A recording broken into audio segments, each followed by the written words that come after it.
İbrahim Bey hoş geldiniz. Hoş bulduk Tuğrul Bey. Şimdi siz yaklaşık olarak işte bir ay yakındır horlama protezi kullanıyorsunuz. Evet. Buraya geldiğinizde şunu söylemiştiniz. Yaklaşık 10 yıldan beri bir çözüm bulmaya, bu horlamanız ve uyku apnenizle alakalı çözüm bulmaya arayışında olduğunuzu Aynen. ama bir türlü çözüm bulamadığınızı söylemiştiniz. Kesinlikle. Şöyle, peki bu 10 yıllık süreçte neler yaşadınız? Yani hangi tedavileri gördünüz?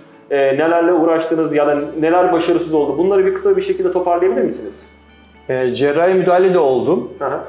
O etki etmedi. Ama o burun duvarlarımın genişletilmesi içindi. Evet. Horlama tabi bunun içerisinde değildi. Ama bu bir çözüm olmadı zaten. Evet. Sonra sizi yoluna mı yönlendirmişler herhalde? Böyle boyun yutak bölgesinde kaslar için bir ses terapisine yollamışlardı. Aynen, ses terapisine gittim. Orada da onu yapmak hem zor geldi. Birazcık çok küçük bir başarı sağlasam da oradan da bir netice alamadım yani. Ondan sonra da siz uyku testine çekildiniz. Evet. Uyku apnesi mi yoksa bu normal bir horlama mı?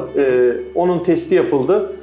Onun testinden sonra da tekrar gittim. Doktor bu sefer uyku apnesi olmadığı için benim cerrahi bir müdahale olması gerektiğini, bu geniz etlerimin yukarıya pensle cerrahi müdahale yapılması gerektiğini söyledi. Ama bunu tekrarlayabileceğini söyledi yıllar içerisinde. Bunların tekrar büyüyebileceğini söyledi. Evet tabii bu zaman içerisinde yine işte başka alternatifler var mıdır diye hep bakıyordum. Tabii işte yok kulağa, buruna işte delikleri açmak, yok işte sprey sıkmak yani veya başka bir tane daha aparat var. Evet. Dil tutucu aparatı. Evet, bu dile hiç alakası yok yani, hiçbir faydası yok yani. En sonunda Almanya'dan birisinin YouTube'da sizinle yaptığı röportajı gördüm.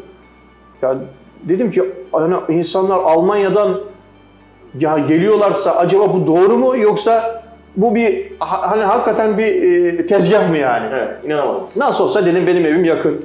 Ben dedim gider gelirim, yeri de biliyorum. Bu vesileyle ben eşimle de, annemle de, işte evdeki kişilerle de onların ya gitme gene böyle bir başarı sağlanmayacaktır gibi demelerine rağmen bu vesileyle işte gelmiş oldum. Sonra da ilk günde yani sizin %80 telefonla görüştüğüm bayanın ise %90-95 oranında başarı sağlayacağını söyledi. Ya dedim ki %70 yeter bana. Evet. Ama horlamam inanılmaz yani feci bir şey. Aslan kırıklamesi gibi. Yani siz bana komşulardan da şikayet geliyor diye söylediğiniz hatırlıyorum. Yani kesinlikle. Yani cam açık olduğu zaman yazın amcamlardan da tabii bu ses duyuluyormuş yani. Evet. Sonuçta evlerimiz müstakil evlerimiz ama yakın yani sonuçta. Cam açıldığı zaman duyulabiliyor. Ama ilk geceden ben eşime işte sabahleyin nasıl olacağım falan işte sordum, söyledim kendisine. Aynı zamanda da telefonla da kaydı aldım. Evet. Sabah oldu, ilk işim hemen ağzımdaki çıkardım, çalkalım işte. Hemen gittim telefona baktım, eşim daha uyuyordu. Baktım yani bir ses var mı? Ya, sese bakıyorum, ses çok zayıf geliyor. Allah Allah diyorum. Yani acaba daha yakalayamadık mı daha yüksek volümü? Daha ileriye doğru salıyorum, hiçbir ses yok. Yani var da çok daha bir inanamadım bu sefer. Eşimi kaldırdım dedim, hanım ne oldu falan, gece işte sen geç yatacaktın. Vallahi ben hiçbir şey duymadım dedim. Ve bu zamana kadar yani eşimle aynı yataklarda biz yatmıyorduk. Yani ya o benden sonra yatıyordu, ya benden önce yatıyordu. Genellikle bilirsiniz bayanlar erkeklerden sonra yattığı için başka yatakta yatıyordu. Yani ayrı odada yatıyordu. Ama ondan sonra bu 20 gün içerisinde zaten hep beraber yatıyoruz işte yani artık. Şu an o zaman genel olarak her şey yolunda. Aynen öyle. Tamam. Abi bir de şunu da söylemek istiyorum.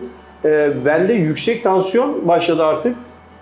Bunun çözümlerini de işte hapla çözüme gittik. İşte böbrekten mi kaynaklanıyor falan. Hiçbir sorun çıkmadı. Tansiyon ilacını kullanıyorum ama bu horlamanın da yüksek tansiyona sebep olabileceğini Evet, yapar. yüksek tansiyon yani bir dahiliye doktorunun verdiği gene YouTube'da bilgiyle buna ulaştım. Bir de o yüzden de buraya geldim yani yüksek tansiyonumu dindirecek mi acaba diye.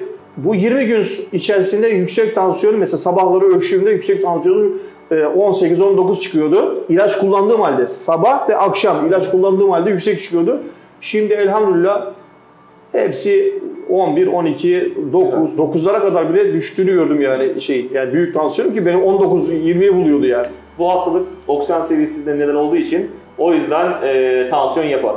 O zaman biz yorumunuz için çok teşekkür ederiz. Bir sonraki kontrolde görüşmek üzere. Sağ olun. Sağ olun. Teşekkür ederim hocam. Allah razı olsun. Sağ olun. Sizlerden.